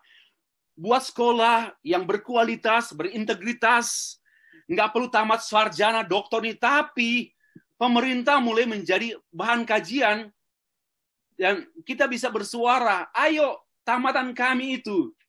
Ya, seperti apa? Tapi itu memakan waktu, Pak. Memakan waktu. Ya, itu sebenarnya dosen putus asa, termasuk saya. Ini sebenarnya saya putus asa dengan realitas. Sampai memikirkan bagaimana membuat STT yang tidak usah sampai gelar-gelaran. 5 tahun selevel sarjana atau MA. Tetapi mahasiswa tamatannya pandai bahasa Inggris, bahasa roh, bahasa apa saja, bahasa kasih, bahasa pemikiran, sehingga tamatlah orang-orang yang tidak perlu ditamatkan. Ya, memang nggak laku menjadi PNS, nggak jadi PNS. Tapi itu kan melawan arus. Nah, ya ini sampai kita stres lah begitu. Nah, saya mungkin akan kembali memulai dengan STT lah. Perlu waktu 10 tahun baru jawaban saya ini terjawab. Kalau melihat saya, perlu waktu 10 tahun baru pertanyaan ini terjawab. Karena kalau secara institusional atau organisasional lewat pendekatan Kementerian Agama Dimas Kristen, perlu reformasi besar-besaran. Baru STT besar. Kalau enggak, saya enggak mau menjanjikan omong kosong kepada Bapak Ibu dengan, baik, enggak lah, ini harus reformasi habis-habisan. Bahasa orang kawan-kawan, reformasi habis-habisan. Sampai habis. Baru muncul new reality and new generation. New generation, new leader, and new leadership style barulah terjadi. Jokowi aja mati-matian, hampir dimati-matikan juga. Apalagi hanya stay free yang baru tahu lap ingus. Oke. Oke Pak, terima kasih. Ini ada pertanyaan yang menarik dari Ibu Pestaria Happy. Bagaimana model sekolah teologi yang berkarakter dan juga terakreditasi, sedangkan keduanya merupakan hal yang bertentangan? Demikian Pak. Ya, sorry. Bu Happy ya. Saya pikir itulah STT Bapak Ibu masing-masing. Ya, bagaimana modelnya? Model STT kita masing-masing. Saya nggak mau bicara model umum, model orang lain, tapi model STT kita. Karena kalau menyangkut karakter, salah satu karakter kan integrity atau kejujuran. Termasuk kejujuran dalam hal melaporkan data-data.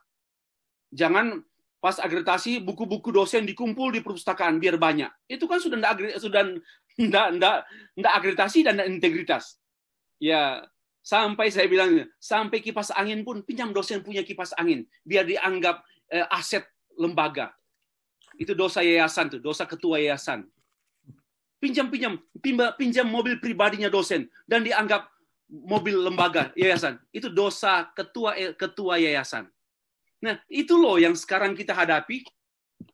Ya, jadi mau bagaimana mengenai namanya character building, membangun karakter tidak hanya harus dimulai dengan membangun karakter STT yang akan terbaca oleh student. Ya, saya tidak bisa. Kalau hanya idealisme Pak, saya mungkin punya artikel lah untuk itu. Tapi kita mulai bicara pada STT kita masing-masing. Mari, saya percaya di balik apa yang dimuka oleh Ibu Happy, sebenarnya antara karakter dan akreditasi sebenarnya tidak bertentangan. Tidak bertentangan. Karena ya kita harus menyelenggarakan akreditasi secara Kristiani. Jujur, nggak ada gaji yang dibesar-besarkan. Ya, gaji kan itu penderitaan STT Indonesia. Nggak ada yang karena gajinya itu di bawah standar semua. Tapi itu realistis, itu betul, dan kita juga nggak membesar-besarkan gaji kan. Tapi kan di waktu ditanya, berapa gaji dosen? Ya, Senin Kamis Pak, Senin Kamis. Lalu Rabu, Selasa, Jumat, ya iman. Itu nggak, ini penilaiannya kurang. Tapi supaya penilaiannya tinggi, teraksesif unggul, gajinya per orang 5 juta, itu belum makan siang. Nah, ini kan sudah mulai ketidakjujuran. Nah, jadi bagaimana mau akreditasi? Bagi saya, akreditasi tidak dapat dipisahkan dengan karakter building, diantaranya dengan karakter, ya, dengan kejujuran. Ya, apa adanya, harus siap menerima, tapi tidak gampang. Apalagi ketua yayasannya agak duniawi. Nggak apa-apa lah. Nggak apa-apa. Ketua yayasan agak duniawi. Nggak apa-apa lah. Lalu ketua STT-nya diduniawikan. Oke lah. Bagian SPMI ya terduniawikan juga. Nah, disinilah sebenarnya. Itu kan kita main data. Fakta, data. Fakta, data. Kalau kita menyesuaikan antara fakta dan data, maka integrity itu ada pada STT dan juga mahasiswa membaca. Oh, benar-benar bangga dapat nilai baik, tapi dengan mutu. Ya, nggak usah unggul, baik saja. C, baik, itu unggul. Tapi mahasiswanya, jadi ini PR besar dan berkesinambungan yang harus dikelola oleh ketua-ketua STT.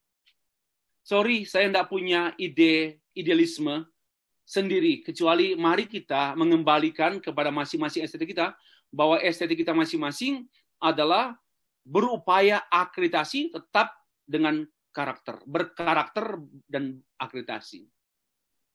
Baik, terima kasih.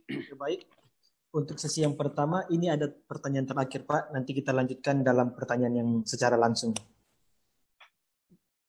STT yang berada di bawah gereja tertentu apakah tidak boleh apabila ada mahasiswanya memiliki pemikiran yang berbeda atau tidak seasas dengan doktrin gereja yang membawai STT tersebut? apakah kebebasan akademis tetap masih ada? Sedangkan mahasiswa yang dinilai memiliki pemahaman yang berada langsung dicap sesat padahal masih Alkitabiah dan mahasiswa dari interdenominasi gereja. Yang kedua, Pak, bagaimana STT melakukan PKL di tengah pandemi COVID-19 di saat gereja masih ada yang melakukan ibadah online? Demikian, Pak, 2 pertanyaan dari 1 orang. Terima kasih. Saya pikir jawaban saya sama dengan yang Bapak Ibu pikirkan. Begini, tadi saya membahas jangan sampai STT itu terpisah dari gereja. Ya, walaupun banyak STT yang diselenggarakan oleh yayasan-yayasan bukan di gereja, it doesn't matter. Tetapi jangan sampai terpisah dengan ini untuk gereja, oleh gereja, melalui gereja. Jangan pernah. Karena STT itu mitra gereja. Mitra terdekat gereja. Yaitu mitra terdekat STT itu gereja.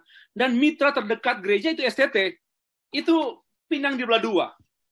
Nah, kembali ke kasus. Kalau ada STT yang dogmatis, reform, atau baptis, Pantekosta, lalu mendogmatisasi sekolah itu, termasuk mendogmatisasi student, pertama perlu dipertimbangkan ulang. Karena pertama kebebasan firman jangan dibatasi oleh kekuasaan dogma. Ya. Kebebasan orang mempelajari firman jangan dibatasi oleh kebebasan dogma. Tapi juga tidak boleh lepas sama sekali. Minimal ada pilar-pilar yang sifatnya general yang ditetapkan oleh gereja. Misalnya mengakui Alkitab firman Allah 66 kitab titik. Itu umum. Tetapi kalau kemudian mengaku garis dari dogma tertentu, itu yang membatasi kebebasan student. Ya, atau memang mungkin juga mulanya STT itu didirikan untuk mensuplai tenaga internal. Jadi kita harus bijak. Tenaga internal yaitu menyiapkan tenaga pastor pendeta untuk gereja tertentu itu. Itu saya pikir pada umumnya seperti itu. Sehingga mahasiswa yang mau mendaftar menjadi mahasiswa di STT itu harus sadar kalau mereka masih mempertahankan tradisi seperti itu, kita yang dari outsider, dari luar, harus sadar bahwa kita akan dibatasi. Ya, jadi lihatlah sejarah, memperhatikan sejarah juga. Saya tidak menghakimi, silakan STT yang masih mempertahankan membatasi ruang geraknya hanya pada lingkungan internal. Ya, saya nggak membatasi karena demi pasokan tenaga untuk sendiri. Ya, bagi saya itu tidak masalah kalau memang ada gereja yang mempunyai beban, kerinduan fisik. Tapi kalau sifatnya oikumene, tidak ada lagi yang namanya kotak-kotak dogma. Ada hadir Pak Jeffrey Kawung. Lama juga tidak jumpa. Oke. Mahasiswa yang berbeda itu ya memang harus belajar juga menerima. Saya pikir dia juga menyampaikan, dia juga harus belajar menerima kultur teologi sekolah itu harus belajar. Itu konsekuensi dia mendaftar di sekolah itu. Dia harus sadar itu untuk itu. Jangan merubah sekolah. Nah, kecuali yaitu dia sudah terlalu bertentangan dan atau mungkin melook down, memandang rendah doktrin sekolah tersebut yang di belakangnya gereja. Bagaimana dengan masa pandemik ini? Masa pandemik ini, ya bagi saya PKL tetap PKL. Kan kita ikuti protokol kesehatan pemerintah. Kalau memang sudah perlu ada memberi tempat pada penyelenggaraan ibadah secara protokoler, secara protokol peran mahasiswa tetap sama juga dengan peran majelis gereja, tapi sesuai dengan aturan. Tidak masalah menurut saya.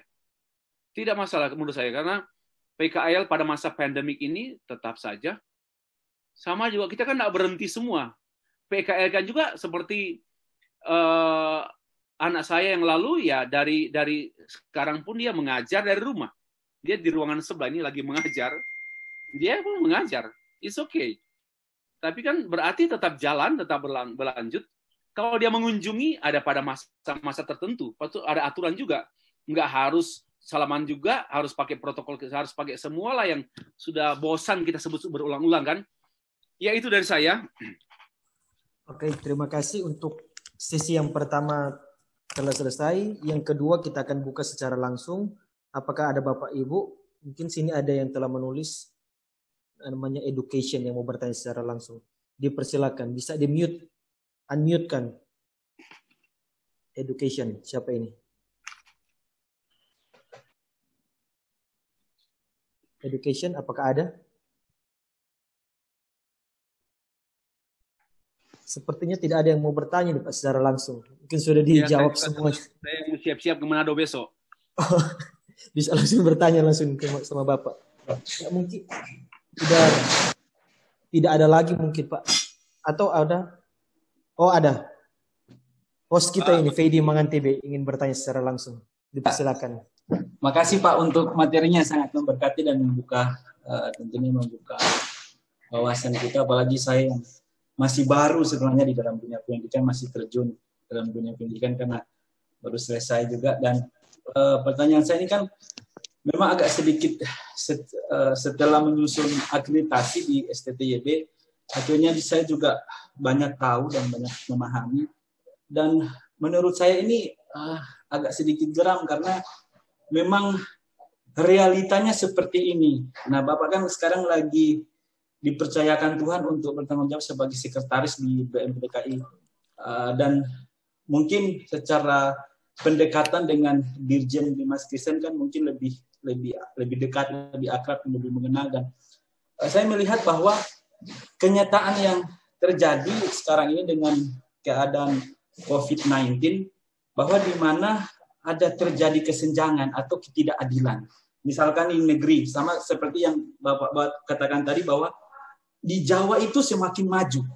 Dan kita yang ada di pinggiran, ini mungkin bisa dikatakan pinggiran, ini tertinggal jauh dari segi kemajuan. Nah, seakan-akan pemerintah tidak adil untuk melihat keberadaan khususnya ya bagi STT swasta. Kalau negeri itu lebih tonjolkan. Nah, ini Bapak sebagai berperan di BPTK yang mungkin lebih dekat, apakah ada solusi bagi kita yang STT swasta ini untuk supaya menerima keadilan itu merata seperti itu, Pak? Oke, terima kasih, itu Pak pertanyaan saya. Oke, terima kasih, langsung Pak, mungkin bisa dijawab. Ya, ini pertanyaan seorang manajer. Pak Dirjen pun hampir stres tuh. Setiap kali ketemu, entah di restoran atau mungkin di kantornya, dia punya kan ini mengerut dan mengeluh, mengeluh, dan giginya mengeras. Karena apa? Kejengkelannya gitu loh, kejengkelannya terhadap kenyataan.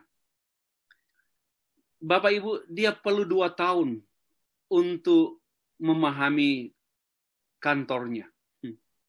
Tidak mudah. Dia perlu 2 tahun untuk memahami kantornya. Baru mulai tahun ketiga, tahun kedua, baru mulailah dia mulai berkarya. Lalu gini, ini sudah menjadi dosa bangsa bertahun-tahun. Sejak Soeharto, pas reformasi, agenda ini tidak teragendakan. Ya, memang sudah sempat digulir ya, misalnya presiden dari luar Jawa, maka muncullah presiden dari wakil presiden Kalimantan Barat. Lalu banyak sedang ada peleburan. Dulu betul-betul Jawanisasi betul. Karena sepertinya Tuhan di Jawa, di luar Pulau Jawa nggak ada Tuhan. Tuhannya Indonesia. Nah begini, sekarang ya, kita harus berani dari daerah menyuarakan ke pusat mengenai fakta kesenjangan ini. Dan memang Pak Jokowi sedang memberantas, tetapi sekarang ini sebenarnya agenda edukasi Pak Jokowi, tetapi karena pandemik ini, agenda edukasi ini tidak maksimal. Sekali lagi, pada term kedua, edukasi itu menjadi fokus perhatian untuk dibangun oleh Jokowi. But sadly, kenyataannya menghadapi satu agenda lain yang lebih besar dari semua agenda yang lain. Sehingga perhatian dana pun tersedot di agenda mengatasi pandemik COVID ini, 19. Akhirnya, yang saya cermati sudah ada gangguan penyelenggaraan pendidikan, maka idealisme pendidikan pun terkubur. Kenapa? Nggak usah ngomong yang luar biasa. Ini loh, kami perlu perlu. Jadi seperti itu. Menjadi idealisme pendidikan sekarang terkubur lagi. Hanya harus ke pragmatisme. Perlu anak siswa 40%, perlu data, perlu apa. Jadi mundur juga menurut saya. Apa yang sempat digagas akhir Desember yang lalu, termasuk munculnya Kemendikbud, ada berapa Kemendikbud, bukan gugur, terdiam. Idealisme kampus merdeka, lalu apa yang digagas itu terdiam. Kenapa? Perhatian dihabiskan kepada mengatasi impact dari COVID-19 ini. Nah, persoalannya begini juga. Maka itu mengapa saya agak mendukung Permesta. Jangan tersinggung. Ini ada Pak Kawung di sini dari Kementerian Agama dulu. Mengapa saya mendukung Permesta? Bukan apanya? Karena keadilan itu nggak bisa disuarakan secara politis ke pusat. Nah, kita nggak perlu Permesta. Minimal ya kita punya suara tulisan-tulisan di media massa, entah tapi bertanggung jawab lah di Facebook atau di Instagram, di media lah, di maya sopa ini, termasuk di newspaper. Pemikiran seperti Abraham Kuyper, waktu dia menjadi teolog di Nederland, dia kritis sekali menyuarakan kepincangan sosial. Lalu dia diangkat menjadi Perdana Menteri. Satu-satunya pendeta yang menjadi Perdana Menteri yaitu Abraham Kuyper di Nederland. Dia hanya penulis kolumis di newspaper Nederland newspaper. Tapi ternyata dicermati oleh para pemikir dunia, para politisi dunia, politisi negara, dan dia kemudian disukai pemikirannya. Dia diundang ke istana untuk memaparkan pemikiran. Lalu dia mengubah, dia menjadi Perdana Menteri, ya Perdana Menteri Belanda, seorang pendeta. Nah, kita soalnya menerima ketidakadilan, ya memang agak putus asa juga lah.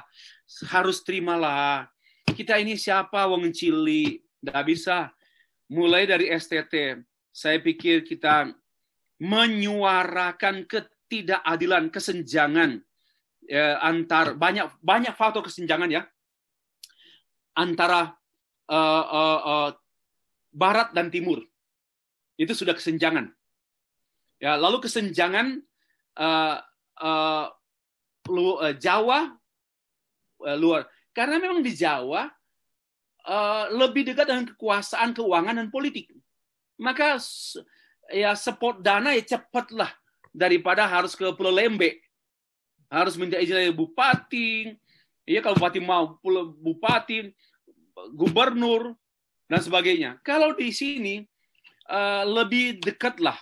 Sehingga kebebasan ada.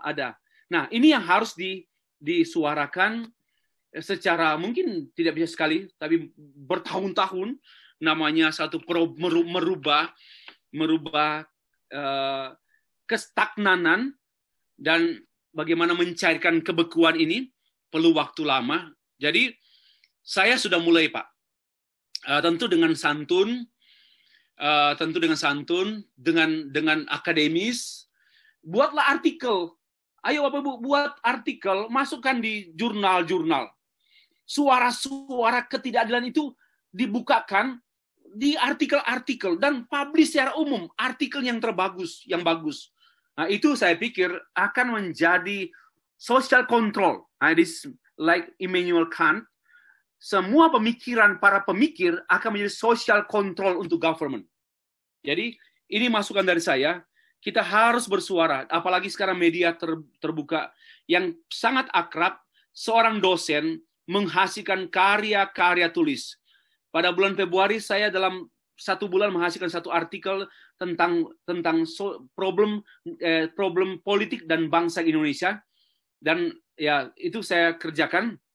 Saya harap Bapak Ibu bisa menyuarakan kesenjangan ini dalam bentuk tulisan, apalagi dari suara dari daerah.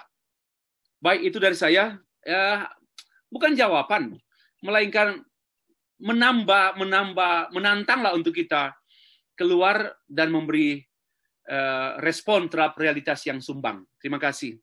Oke, Pak. Terima kasih. Apakah tadi ada mungkin 1 orang itu yang education? Apakah sudah ada? Terakhir, education.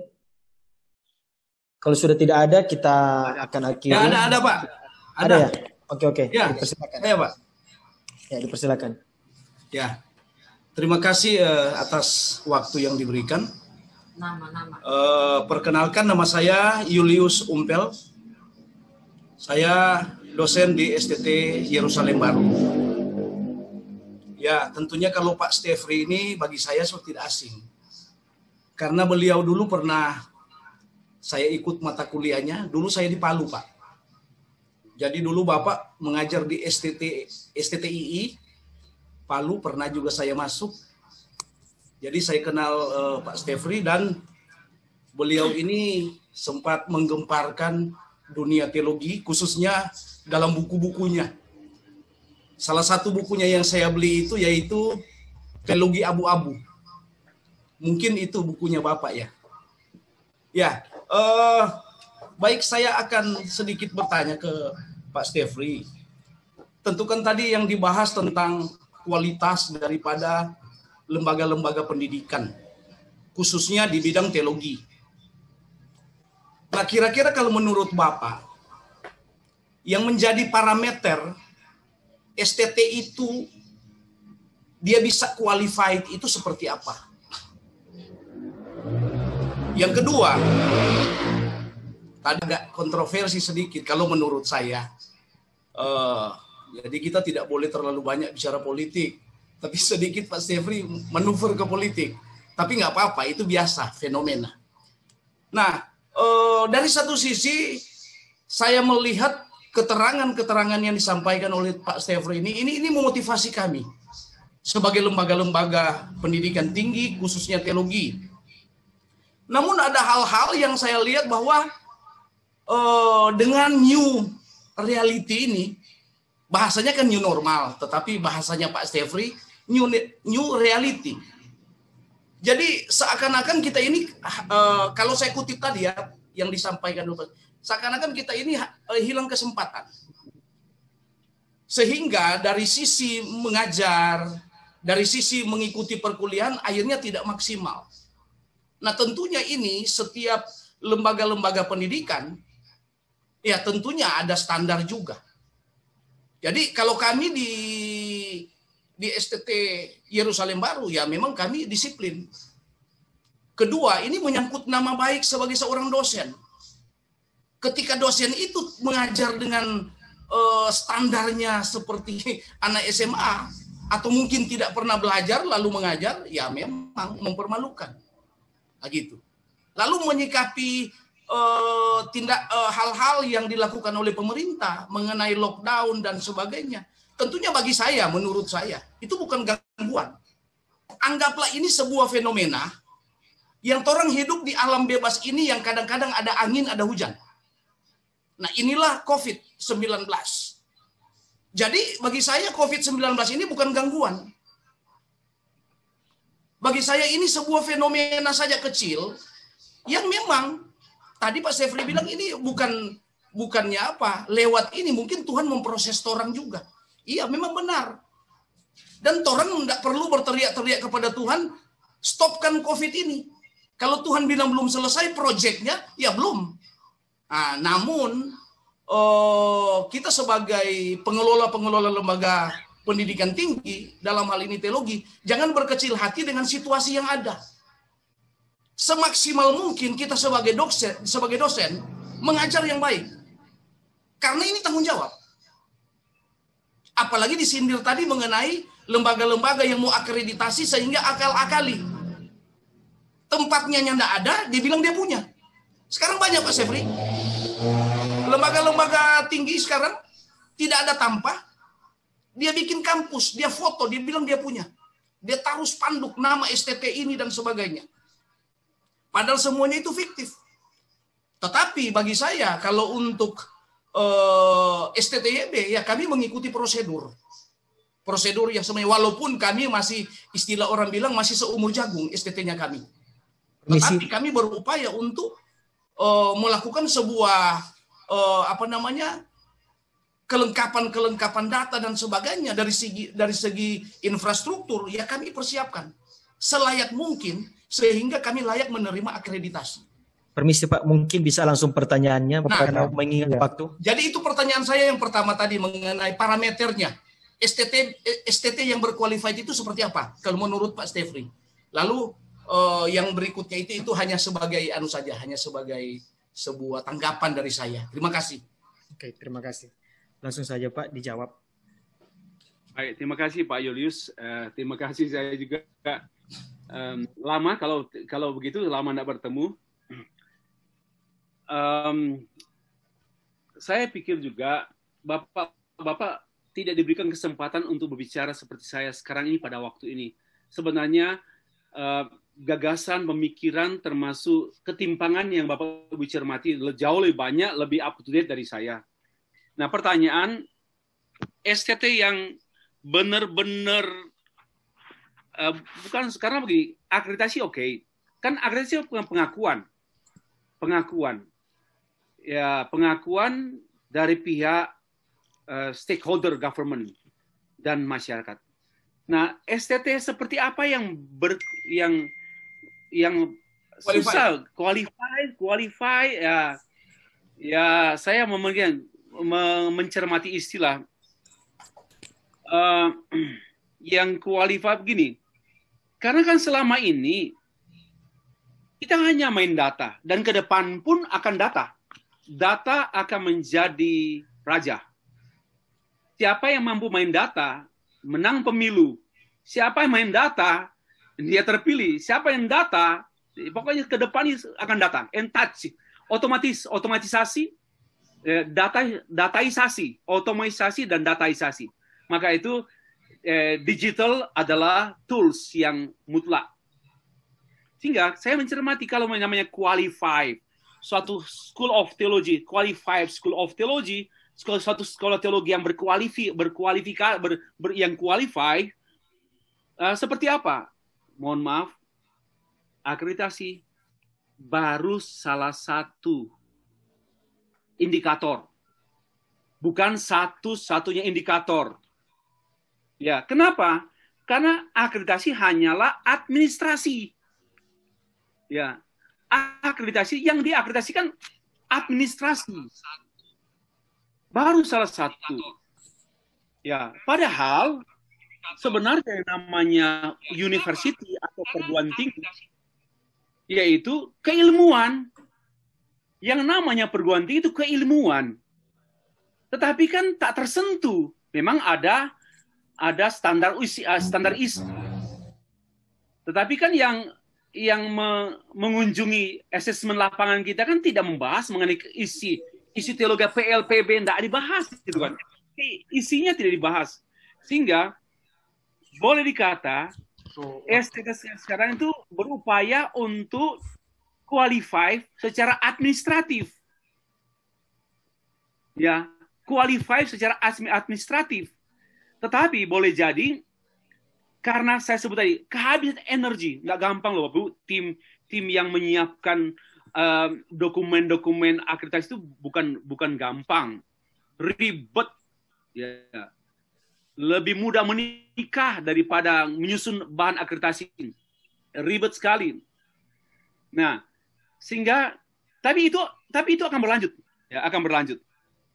Ya, saya ingat ya, memang tadi ya masih menjawab apa tadi Pak mengenai Pak Julius, kesenjangan. Saya katakan bahwa sekarang perjuangan Kementerian Agama termasuk Bimas Kristen cukup konkret ya, seperti dengan lahirnya PP 46 ini. Wah, ini bagi saya ini bukan angin sorga lagi. Ini sebenarnya satu pintu jalan raya untuk perguruan tinggi termasuk STT. Hanya kan sekarang masih dikaji teknisnya, ya, masih dikaji dengan undang-undang, dengan peraturan pemerintah, peraturan Menteri Agama mengenai PP 46. Jadi ada harapan lah, ada harapan. Nah, kemudian kalau kita membuat lembaga mandiri, akreditasi mandiri, maka kualifikasi STT pun akan lebih terbaca. Tidak hanya berhenti pada administrasinya, kepada ketepatan, kesesuaian, keakuratan, ketersediaan, kecukupan administrasi. Bukan, bahkan lebih lagi. Dan disitulah akan nampak qualified-nya STT. Maka itu harapan kita ke depan harus ada lembaga akreditasi mandiri yang akan menjawab termasuk pertanyaan Pak Julius tentang satu STT yang berqualified. Karena selama ini kan baru administration qualification, hanya kualifikasi administrasi, belum terukur dan belum ada media atau belum ada parameter untuk mengukur kekualifikasian satu STT. Karena itu menyangkut sebenarnya yang namanya the crown of STT, mahkota STT itu alumni. Tapi kan untuk mengukur alumni kan perlu 10 tahun. Sedangkan proses akreditasi kan hanya 2 bulan, 3 bulan. Lalu melampaukan lewat angka. Kemudian datangkan. Kadang-kadang tipu-tipu juga cari alumni yang tidak suka mengkritik. Yang adem ayem, yang suka yes man. Diundanglah mereka untuk diwawancari oleh asesor. Oh baik. Setan pun baik. Maka itu perlu ada kejujuran. Tadi pertanyaan, how to build the character building? Ya, dimulailah dari sekolah, mengelola sekolah secara berintegritas. Jadi begitu Pak. Sorry, siapa atau mungkin perlu penutup ya ada saya model. Kalau mau bilang berqualified, masing-masing kita mempunyai kualifikasi lah. STT Yerusalem Baru mempunyai keunikan yang tidak ada pada STT lain. Maka tidak perlu tiru-tiru STT lain kan. Tadi saling namanya model. Model itu satu memperkaya satu dengan lain. Dan itu kekayaan STT Yerusalem Baru inilah yang harusnya dijaga mati oleh generasi-generasi pemimpin dan dosen secara berkesinambungan. Ya seperti itu. Dan yang kedua ya alumni. Alumni itu adalah ratunya atau mahkotanya satu perguruan tinggi. Tapi itu tidak mungkin terjangkau hanya karena demi akreditasi, melainkan akan terbaca di lapangan. Dan itu, maka itu terakhir. Banyak STT yang nampaknya promosinya menasional, tampilannya menasional, fasilitasnya nasional, dan figur-figur dosennya dinasionalkan karena upaya pribadi. Tapi kalau mau dirunut, ya mau cari di mana alumni dari STT itu yang sedang memegang komando kegerejaan, leadership, teologi di Indonesia. Nggak ada. Saya nggak berani sebut aja STT itu. Nanti kan teman-teman saya yang ketua-ketua STT itu terganggu lah mereka. Di Jawa Timur ada, di Surabaya ada, di Malang ada, apalagi Jakarta. Tapi saya mau tanya, di mana alumninya yang sekarang, kalau 1-2 itu kecelakaan. Tapi kalau muncul secara berjemaah, wah, tamatan STT Yerusalem Baru, di Sorong, di Papua, di Sorong, di Ambon, ini semua tokoh-tokoh gereja. Nah, inilah qualified-nya STT. Demikian, terima kasih. Oke, terima kasih.